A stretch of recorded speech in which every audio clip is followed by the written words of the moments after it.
Welcome to this accoADE tutorial. During the next 2 minutes, I will show you how to edit an existing configuration on accoADE. In the Welcome page, click on Edit a Configuration. You can see the previously created configurations. Click Edit Selected, and this will retrieve all the details of the existing configuration.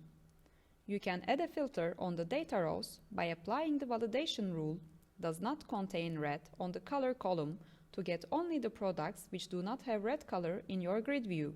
Now click on the Columns tab and select the color column from the drop-down list. And make sure this column is selected as editable. Now, save the changes on the existing configuration, and it has been edited and updated. Then click on View Grid.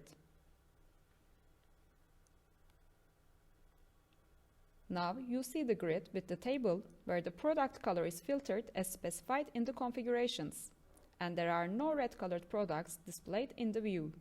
If you would like to apply more filters on the rows, it's also possible in the view by typing what you would like to filter in the fields under column names.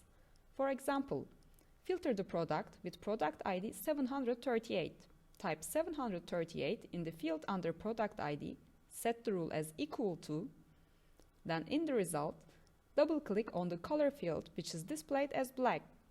Now the product color can be edited as you are in inline edit mode. Change the color of this product to red and save the changes. Now this product is also filtered from the view, and the changes just made are directly saved in the source database. Click on Clear the Grid State to view the other existing rows.